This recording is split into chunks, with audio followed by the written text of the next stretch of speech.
Good evening and welcome to Face to Face. I'm Niresh Eliathambi. Just 10 days to go before Sri Lanka decides. Wow.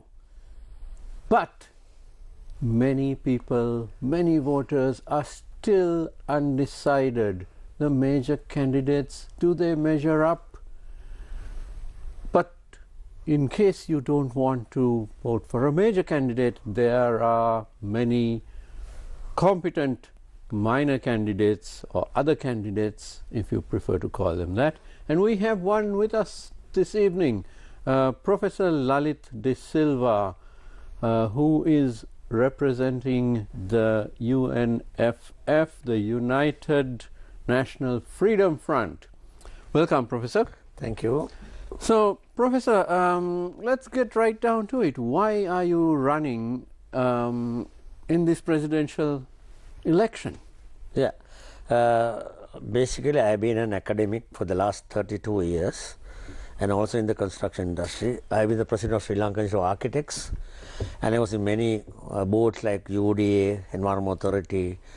Then I was the dean of the Faculty of Architecture in Motu University. Now I am the dean in a private university. I have seen what is happening to the construction industry and other industries. They are going down. We don't generate income. Day by day, our people are losing jobs, and they are getting into troubles to meet the two ends. Everybody is in debt at the end of the month, including government servants, private sector, everybody. And salaried people in the government sectors are in severe trouble because they have no other income, right? Not only the income, the political calamity, the political misbehavior is beyond control, right? You know, even the Supreme Court give a verdict. The president of the country is disregarding the judgment and continuing, right? And so this is a very unfortunate situation. So in the democracy, it says if the politicians are not doing the justice for you, then you go to the courts of the ruler. If the courts give a verdict, right, and if the ruler is not abide by that, then the people have the right to go for rebel, right? They have the right to do that. Otherwise, what is the solution, right? When they go onto the road, the police and army comes and beat them. Take the example of the teachers of this teachers association, principal association. They got on the road saying that there's a disparity among their salaries, and to resolve that, asking for more money, and they were beaten by the police and army with tear gas and all that and rubber bullets. But the following week, the Minister of Defence come and say that they imported 5,000 jeeps for the police. This is ridiculous part of political misbehavior, because you know, if you open a school, you close a jail. Absolutely. Right. So here you import 5,000 jeeps to the police and beat the teachers. You know, we are here because of the teachers, right? And we beat the teachers, right? So you can see where the country is going. So I'm representing the intellectual and educated people of this country, the prudent citizens. They are the people who came into the road on the 9th of July of 2022, saying Gota go home. That means change the system, not Gota Berajapaksa go home. But what was the result? Ranil Wickremesinghe came. You know, is another say problem, right? Where did he go after the oath? He went to the headquarters of armed forces and addressed the heads of the armed forces and said, beat them. So this is the injustice. Right? So I am representing the intellectual and peace-loving people. I am getting into a doctrine of non-violence revolution. I am suggesting there is a big mistake in the main law of this country, which is the constitution of the country. In short form, there's a author, all that, right? So he is from another party, but I take this as an example. But we are proposing a new constitution. Right? New constitution for this country, where the independence of the judiciary is there ensured, the legislature is elected MPs, then there's executive presidency who cannot be like dictator. So we are trying to establish a bill for intellectual, like say intellectual persons like the OPA.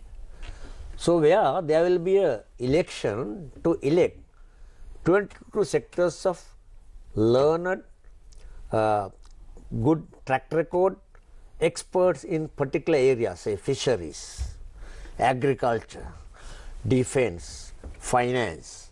There are enough of people in this country, professionals, doctors, accountants, economics, all that. So are you proposing a second chamber? Yes, I am proposing a second chamber in twofold. I will show you my structure, right? This is what we are proposing. I can show it through this. It is too far. I will explain. What we are saying, the parliament will consist of, parliament is only legislature. There will be no ministers appointed from the parliament. They are only approving the vote and bringing the bills for developments or governance. And the budget, of course. And the budget. So they are only legislature. When the legislature people are given presidential executive power, they become very powerful. They get into a V8 and entrangle the government servants, including secretaries, and get together and rob. This is what has happened. I have seen with my own eyes. I have been a consultant on behalf of the university consultancy unit. University of Morocco, we had an arm called University Consultant Unit. So, I have faced this. In the cabinet, there are cabinet appointed tender board. The chairman is the line minister secretary. Then there are two other secretaries coming. Right? When the cabinet appointed cabinet tender board decide on a tender, the following day minister can cancel the tender if he is not getting the 10% from the selected contractor. This is the system. This is a perennial problem, isn't it? Yes, this is a perennial problem. Don't blame only the politician, even the government officials are at fault, right? So now what we are suggesting, legislature, let be legislature. For 160 elected, there will be 160 elected people as MPs, right? And then there are 25 districts, electoral are 22, but administrative 25. So we are suggesting, we have an imbalance in the parliament. There are very minimum women participation, representation, but there 50% of the countries, 51% of the countries women population, and their contribution to the GDP and the GNP is immense, which is not accounted, right? Nobody talks about it, right? Your mother cooks at home is also should be counted, right? And looking after the baby by your wife is counted, has to be counted, which is not happening here. So women should be represented in the parliament. So what I am suggesting, and they can't win elections also. There are only 2-3 in the parliament. They are also hammered and they are being abused by. The current system is not conducive for women or for educated people. No lady will come forward for politics. What I am saying, okay, you come forward, contest. In addition to the 160 MPs directly elected by majority, the ladies who contest, who get the highest percentage of votes from 25 districts, will be elected as MPs. So that there will be minimum 25 members, women lady members in the parliament to represent them.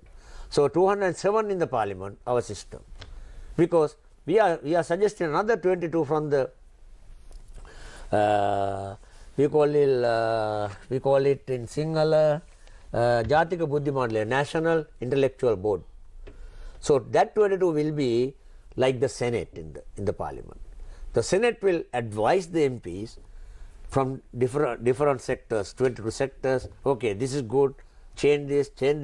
The current system is, even a bill goes to the Supreme Court and they advise, they insert what they want and pass it. Yeah, this is what has happened. Once the speaker sign it, it becomes a law. So those things cannot be done when the Senate is there. So inside the parliament there is a Senate. They are elected 160 plus 25, 185, including 25 women, right? So this will be a very reasonable parliament then. So once the bill is forwarded, and under the president there will be Janata Parliament, Presidential Secretariat, from the 22 sectors. They are the best expert, right? Say if there is an expert in mining and industries, so he will be the secretary for mining and industries. So any bill come to this, he will go through, advise the president and the board, okay, this is a good project, we will do it, execute, right? And president cannot take dictate a decision like from tomorrow chemical fertilizer is banned, you use organic fertilizer, all the tea estates, all the farmers, they have to suicide and they have to plug the nuts in, they didn't get the leaves in the tea estates, only the nuts were getting, right. So these are the systems to balance, and always everybody has to work in consultation and discussions, all that, right. So the cabinet would be there's no where? cabinet. There's no cabinet. There's no cabinet. Okay, so you're proposing something extraordinary. I'm proposing upside down constitution, right? Because why should we have why should we want a minister if they are getting, they are getting together with the governing structure and robbing the country, right? Because I have a report or a proposal done by the Sri Lanka Administrative Service. They had a workshop before Gotabaya goes off, May 22, 2022, Colombo. This says how the governance should be done in the administrative service. And the person who gave this to me said, keep this as a secret document, don't tell anybody that I gave this to you. But when we sat on this, we knew this will never happen. Right? These are the things. This is ARFR, administrative and financial regulations. We have to run this. If somebody robs, the result should be like the leap one. So Professor, you're proposing that what is in actual fact we have some sort of a feudal system where people run behind the ministers in order to get contracts, get favors, get jobs, and the ministers get richer both monetarily and with more power. Yeah, yes. And you are actually talking about an entire social change here, where there would be this feudal system would disappear, yeah, and you would have professionals running the government. Correct. Professional and educated people. Professional means does mean that PhD. They are, say, master diver. He is not a PhD guy, but he is expert in diving and oceanography and all that. So I'm saying intellectuals, proven track record, right? Okay. So it is by election that they get elected in that professional organization, professional act, right? And the presidential secretariat will use e-governance and e-procurement. No hanky-panky. We started e-procurement in 2007, but we set aside that because they want to rob. The countries who started e-governance and e-procurement like India and Bangladesh and Maldives are ahead of us. I have done, my students have done, master students have done about e-procurement. This is very easy. This is not a complicated thing. In Singapore, it is happening. That is why they are developed. Because no politician can put the finger and say, okay, give this contract to them. Because this system, this large electoral system has destroyed the political culture of this country. They have to earn a lot of money. Now, I am a candidate of from academic background. I have worked for 32 years in the industry, academia. Before that, I worked in the industry for 12 years. But I don't have the money to spend on this kind of mafia elections, right? But look at the expenses that they incurred, right? You don't have the 1.8 billion. No, I don't have that. That's why I'm waiting till generous media like you all invite me, come and talk to us. So I come and tell the people, I don't have any large campaign, but I'm telling the people to plant this seed. We should change the system. This is what they wanted in the July 9th. That thousands, say, to at least 200,000 people came onto the road. In Colombo, other areas, how many people? Because they want to change. So this is the change that we can do, e-procurement, e-governance, and right people at the right place. You know, this country, the politicians should not lead the educated and capable people, they should lead the politics. Now, right? Professor, let's talk about your background. Yeah. You've been educated in Sri Lanka and in Australia, yeah. Where you obtained your PhD. Yeah. And then you have been an architect. No, I have a master's in construction management. I have 2 masters, architecture and construction management, right. Right. And then you've been with the University of Moratuwa for quite some time. Yeah. But in 1994, you contested in the Galle district in the general election, the Ratgama electorate. You didn't win, but so you are no stranger to politics. And you came on the UNP ticket. Yes. But now, after 94, there's a huge gap where you haven't contested. No, it's not a gap. No, I didn't want to contest. You know, almost say the main parties, 2 parties invited me at every election, come and contest, because I didn't have the confidence of this system. I declined, right? I declined, and my political interest was there from the university time. Even when Veeru Surya was shot and killed in Peradine, we were students, right? I was the vice president of Samadhisya Peruna, which was UNP in the University of Moratuwa, and present President Ranil Wickremesinghe was the advisor to the Samadhisya Peruna during the Jayadina's period. So we had some idea about serving the people at a macro level through politics, right? Then I was a student. Then I became a university lecturer, senior lecturer. Then I resigned from the university and contested under UNP when D.P. Jetunga was the president, and in 28 days I took 26,000 votes, and my campaign was very peaceful even at that time. But I have lost the confidence in the system where educated people cannot come forward, right? So now, it is like the But then post Aragalaya, you did come forward and you did this is what consider. What I'm saying is, right, we were, I was affiliated to then Mahinda Rajapaksa. I worked for his election. We thought every leader will save the country. Of course, he saved it from the war. Right after that, his second term was not very successful, not very good, I must say. So then, I have never asked for any favor of these leaders, but we have worked for the country, right? So like the Princess Sidhuhat, we were going after his emancipation. He went to Ruel Danawur, met some people. Then the Paswaga Mahanun, he came to know that they don't have the doctrine. He went and sat under the tree and found this doctrine. So like that, I was on the alert. What is happening? What is the way? So you don't believe that any of the current leaders have? No, they don't have. They proper couldn't. answers. 75 years we have failed.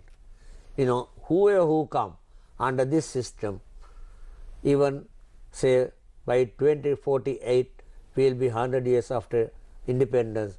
So 76 years we have failed. The balance 24 years also we will fail if we go along this line. We have to give the sovereignty of the people back, right? Their sovereignty, their power of decision has to be restored, and that is the election system that we are proposing, without having large electorate like districts. You have to make it one Gram and Lidari division, GS division. Then there are 14,022 GS divisions in the country, so the election should be held in one GS division. And those elections can be concluded in a day, same day, and results are given, and over the computers and internet you can transfer the results to the election commissioner and you can declare these results. So this election can be held at GN division level, Pradesabha level, PS level, and district council level, and parliament level. And anybody who is elected can be recalled by a referendum with a digital QR code for each person, right? And if they don't perform, if they rob, if they are corrupted, then they can be recalled by a referendum depending on the level they are.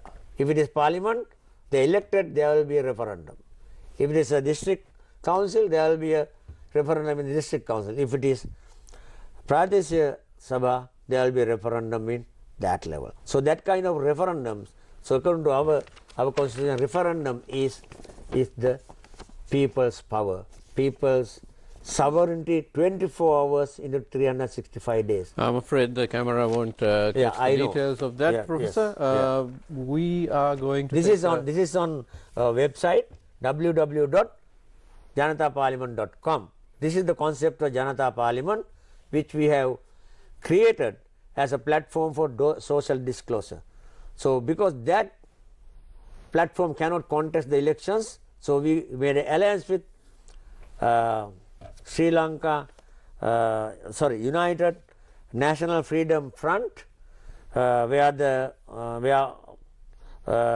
former governor Mr. Maithrikun Ratne is the secretary. So we have come into a coalition that we will proceed with concepts and prepare a constitution, and we have got an ISBN number, publish this. This can be copied by anybody and implement. We have no objection. But we claim we are the people who originated this idea. So where there is no party system, anybody in the village can come and 22 will be elected, because 22 is a critical number, because we have identified 22 sectors in our proposal. We'll get to that, Professor. We need to take a short commercial break. We are in conversation with Professor Lalith De Silva, presidential candidate from the United National Freedom Front. We'll be right back. Don't go away.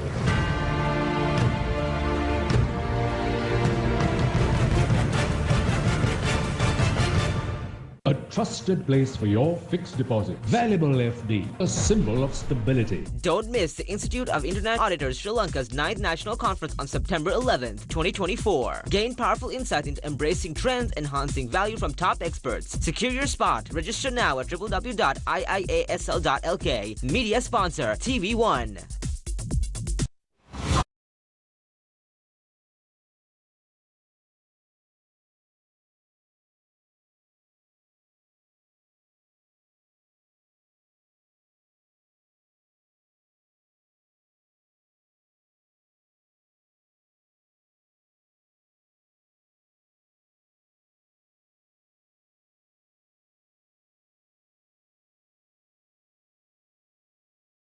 දන්නේ නැහැ කියලා තමයි මම කියන්නේ. මැයිවලි පස්සේ ලොකු ගංවතුර තත්ත්වයක් එන්න නියමිතයි කියලා කාලගුණ විද්‍යාඥයින් අනතුරුංග වන පසුබිමක ඔබ කොයි විදිහටද මේ අපේ තෙත්බිම් සම්බන්ධයෙන් දකින්නේ? කොළඹ නගරයේ තියෙන නාගරික තෙත්බිම් වලින් 21%ක් තියෙන නාගරික තෙත්බිම් වලින් වැසි ජලයෙන් 39%ක් රඳවා ගන්න බව. දැන් විලත් නගරයේ කටයුතු කරන කට්ටිය දැන් යනවා පරිපාලන නගරයට. ඔතන මේ දන්නවා හැටි අපි ගත්තොත් අරවටුකොට එහෙම නැත්නම් කිඹුලවල ප්‍රදේශයේ අපිට තියෙනවා රැයට කෑම කඩ. ඉස්සර එක තිබ්බ කොහෙද? කොළඹ. දැන් ගොඩ දෙනෙක් මේ පැත්තට එන්න පටන් ගන්නවා. මොකද ඒගොල්ලන්ට අර පොළ පාට ගතිය, මේ තියෙන බ්‍රීස් එකේ කියන්නේ ඇඟට දැනෙන වෙනස අනිවාර්යෙන් දැනෙනවා. ජාතික මෙහෙවර සතියේ දිනවල උදෑසන 11ට.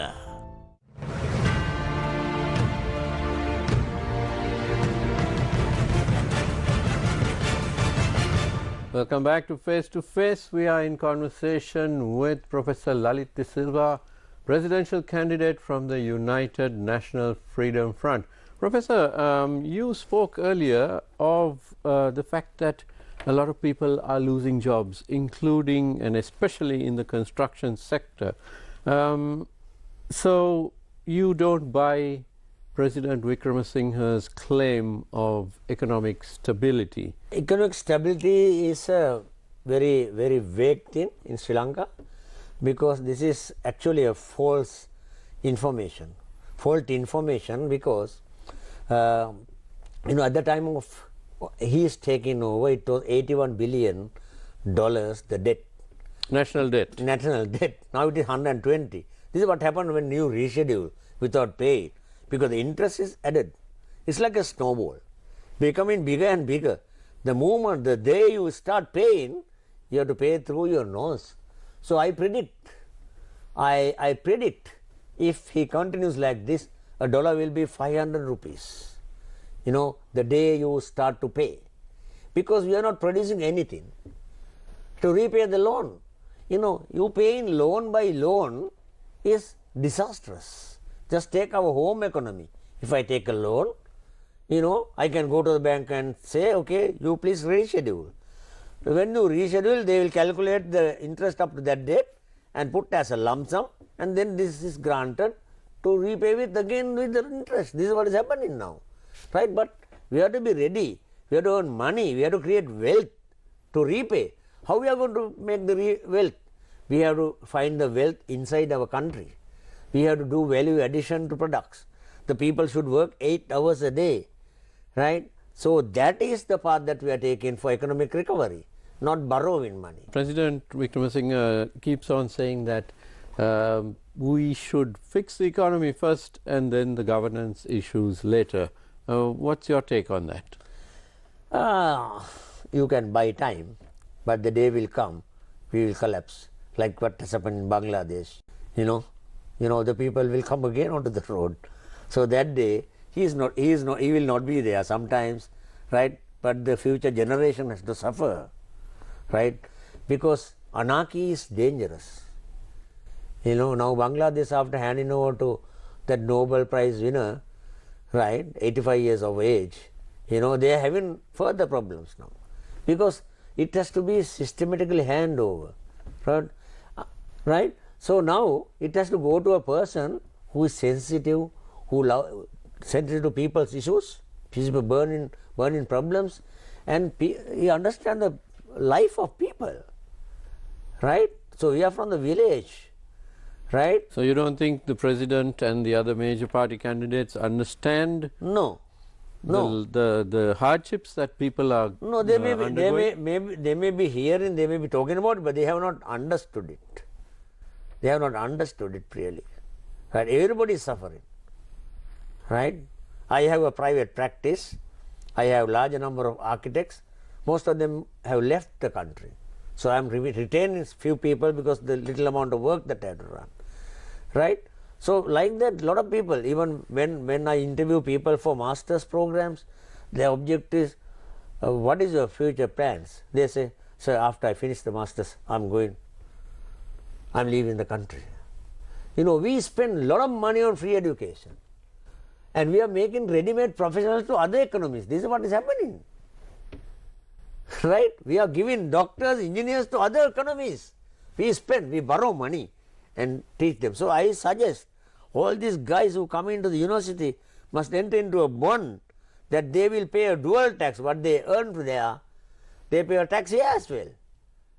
Right? Because this is people's money, especially who pass out from government universities. Nothing but fair. Because we borrow money, we give hostels for 1,500, water bills, they pay very less, they don't pay electricity to the real level.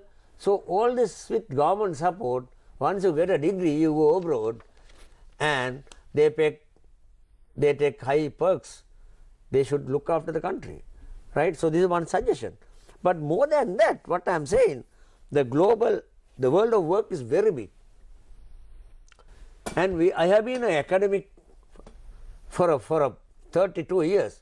We are only producing middle level, some technical diploma courses and degree programs. But at village level, what we are suggesting to have cooperatives, cooperative for education affairs of a single unit of say divisional secretary level. So you can produce barbenders, fitters, lathe machines operators, heavy vehicle drivers, teach Japanese language, Korean language, and we can ask all these ambassadors in the countries to offer us jobs. We have the manpower. Instead of exporting housemaids, our poor mothers and sisters and aunts are going there to earn a living and suffering, and they come back with nails in their body. But we can export this brain. We can We can grow the brain in the country. In 14,022 GN divisions, we can create cooperatives for education, teach all this. Online we can teach. You know, virtual we can teach. Right? And you know, AR, VR, you know, virtual reality, you can dismantle a machine and refix the machine. Right? You can teach even, you know, fixing the engine. Right? During my university days, I went to Thailand to study about their education system, because we were doing the Mahinda Rajapaksa opposite Mahinda Rajapaksa Stadium. We did the ITO, Institute of Technology, University of Moroto. We did a study tour. There was a university. The king of Thailand was a alumni of that university, and all his pictures were posted. He's a carpenter, master carpenter. How he was planing the timber, how he was cutting, all this full of, even the king is a carpenter. You know, this is the message that we have to give to young people. You know, any job is important. Only thing is you need the skill, the intuition, and if you can be productive, you can earn money. You know, globally, world of work is very big. You know, we can export the brains, the skills, right? We can earn money. That is one way of paying the debts, right? In 2 years we can do that. So what we are suggesting is to make 22 cooperatives in Pradeshiya Lekam, that is divisional secretaries area, and there will be education, agriculture. Every GS division will be given a greenhouse to cultivate fruits, vegetables, everything. So they will be self-sufficient in fruits and vegetables. Even the paddy you can cultivate. Israel is in a desert. They export in fruits and vegetables over the Europe. You know, we are a country. We have 300 days rain here. We have 365 days sunlight. We can grow anything, right? With Puttalam, you can grow the vegetable that grows in Norelia. The technology is there. So every 14,022 GS divisions has to be equipped with greenhouses, education cooperatives, security cooperatives, health cooperatives, where you look after the health. So Professor, you are confident that the proposals you have, the plan you have, would take Sri Lanka we have started forward? I told you, we started this 2 years back. We have started Helaveda Madura. Helaveda Madura is where, you know, this is a union of traditional doctors, Helaveda Mahaturu, 100,000 membership. I am honored with a certificate saying, Mahachaya Lalith De Silva namu Sadambar Heleyata Gaurina Puja Karamu. Hela Abhimani Sammane Vissai Visutuna. 2023 Hela Abhimani Sammane. Because these 100,000 native doctors are in the country. You know, their practice being banned by an act. Do you know that? And we went to courts and we got an injunction for that act.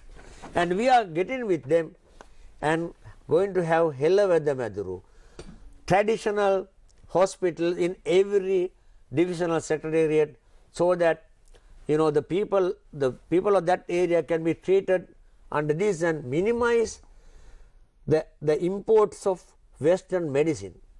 And the other thing is that, you know, the population of this country is only 22 million, and if you go through the statistics, there are 50 million going to government hospital for medicine, for diseases, to meet doctors, and some people go there just to see the lady doctor. You know, I was told by doctors, you know, this is ridiculous. They waste a lot of medicine. So we have to be very careful about this, right? And how you have to rediscover our traditions, where we take Arlubulu Nelli, Adathoda Venuvalgata, right, as our initial medicines to get over our initial discomforts without going to the hospital and wasting their time, doctors, and we are stressing the hospital system. There are no medicines, and the medicines are low quality, and some people were blind, some people were killed, right? So we have to bring it up to the international level and bring the traditional system of treatment as a standard thing, that where we grow our own thing in our garden, home garden, the medicinal plants in a home garden. So that is the system that we are proposing through the 22 cooperatives, right? Even security. Security means, neighborhood watch areas. When you go to other countries, you must have seen, neighborhood watch areas, right? So what is our security? We don't want to have the police patrolling. The neighborhood is watching, right? And that kind of things has to be done. So, Professor, you have an excellent set of proposals, Yeah. but you do know that in Sri Lanka, traditionally, it has always been a major party which wins major elections. Yes. So, the chances of you winning this presidential election are not the best Yes. when compared to the major party candidates. Yeah. We do wish you all the very best from Newsfirst. But what would you say to people who are of the view that it's a waste of time and money for anyone except the major party candidates to run? Because we have 38 candidates this time. What would you say to them? Yeah, I know. I was in the United National Party. I know very senior members who had been the ministers. I met them at the first day of the election office at the time of handing over. So I asked them, "Are you contesting?" "No, I'm a dummy of this candidate." They were openly telling me. So you're not a proxy candidate for anyone. So these 38 candidates are built up by the major candidates you just mentioned, right? Not us. So they are responsible for that. So don't vote them, basically, because they are deceiving you.